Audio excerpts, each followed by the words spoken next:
Hello, everybody, and welcome to this special edition of The Shrewdness. I'm Chiz, and today I'm going to be walking you through the basics of Guillotine Fantasy Football. If you listen to the show at all, and hopefully you do, and like, subscribe, and follow our Shrewdness channels on all social media, you've heard us talk a lot about Guillotine Fantasy Football.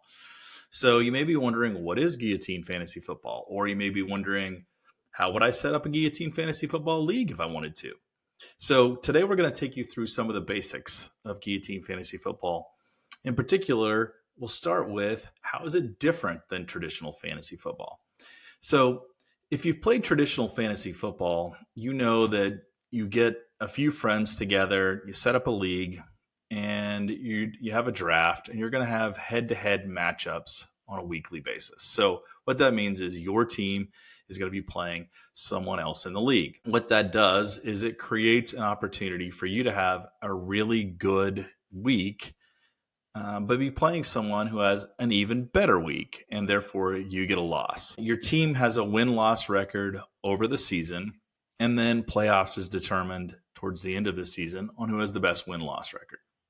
But one of the things that's always super frustrating to me about a traditional fantasy football league is that I could have a very high scoring team, and because of the way a schedule falls, I could have a losing record or not have a good record despite having a good fantasy football team. A lot of it is based on timing, and you can oftentimes get screwed because of the fact that you're playing hot teams at the wrong time. The other thing that's tough about traditional fantasy football is the waiver process. Most of the time, you are digging for truly like scrub level players when you're looking for waivers because there's just not that much that's out there. At the beginning of the season, you can pick up some decent players, but the problem is as the season wears on, all those good players are gone. So you're really not able to pick up much talent at all unless you're looking for somebody who's a backup who, maybe taking the place of somebody who's been injured.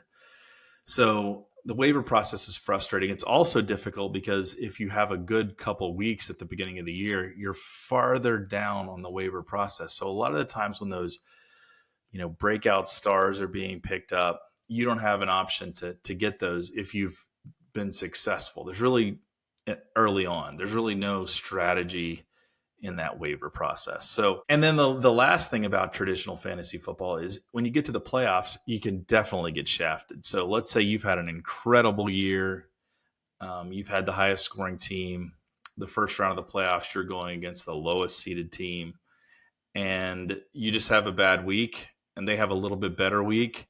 And all of a sudden you're out of the playoffs, and everything you've managed and had good strategy for the whole year is kind of gone. So there's a lot of things about traditional fantasy football that I don't like. So when I started playing Guillotine Fantasy Football, and at the Shrewdness, we have a league that we'll be walking you through this year. And if you like this content, please pay attention to that content for the whole season. We're going to have all kinds of content for you, particular to Guillotine. But when I started playing Guillotine Fantasy Football, I was really super engaged because the difference in it and regular fantasy football is that every week is sudden death. What I mean by that is you're starting a Guillotine League with 18 teams. So you can imagine how thin those teams are because you've got to draft 18 of them. So you don't have very deep teams. But the way Guillotine Fantasy Football works is at the end of every week, the lowest scoring team is eliminated. So literally the axe falls on the lowest scoring team, the guillotine, if you will. So that makes it where every week, all you have to do is not be the worst. So you can have one of those weeks where maybe your best player's hurt, or maybe he has to leave a game early. You just happen to have a lot of things go wrong at the same time in a week. But all you got to do is not be the lowest scoring team. And if you do that, you advance to the next week. So when you get eliminated in Guillotine Fantasy Football, you truly deserve to get eliminated most of the time because, the other teams, everybody else in the league did better than you. So that's super appealing. You don't get shafted for timing, right? You don't get screwed because you happen to play the wrong team at the wrong time, like in a traditional fantasy football league. I love that. The other thing that makes it super interesting is that every week, because a team gets eliminated, all of those players enter the marketplace for free agency. And that makes it super interesting from a strategy standpoint because a whole new glut of really good players are entering in the marketplace. And the way the free agent market works at Guillotine Fantasy Football is you have a set amount of money, most of the time $1,000 is what it's set at, that you could use to blind bid on those free agents. So if I'm playing and Lamar Jackson's team gets eliminated and he's a free agent, I have to think about how much I'm willing to bid on Lamar Jackson. So there's a lot of strategy that comes into play. You've got $1,000 free agent money. That money, if you bid but you don't get the player, comes back to you.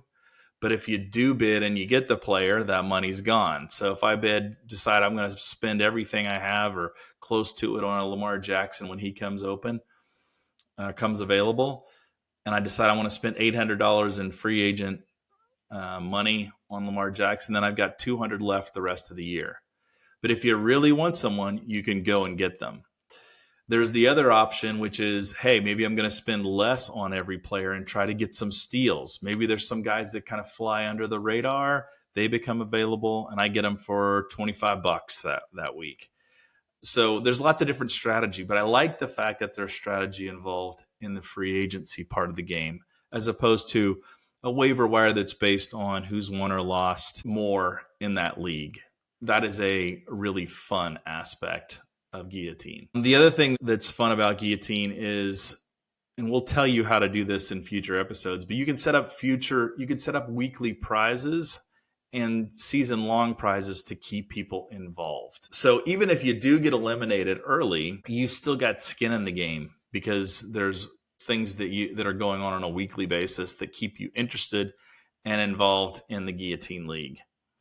So that's kind of the basics on how Guillotine is different from traditional fantasy football. We will have future episodes where we talk about how you set up a Guillotine League, how you go about it, how you determine weekly prizes, spreadsheets that you might want to utilize that we'll have available to you. But we wanted to introduce you to the idea of Guillotine Fantasy Football in this episode and how it's different than traditional fantasy football. So hopefully we hit some highlights for you. Stay tuned for future episodes about Guillotine. We're only about 100 days out until the NFL starts, so it'll be coming fast and furious.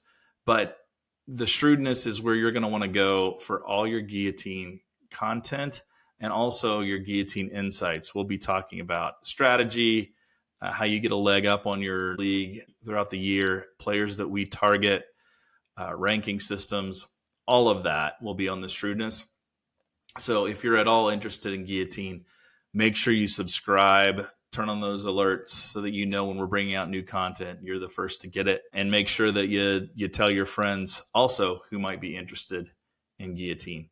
So that's the first episode, the differences between Guillotine Fantasy Football and traditional fantasy football. Stay tuned for more this season on the Shrewdness. Stay shrewd.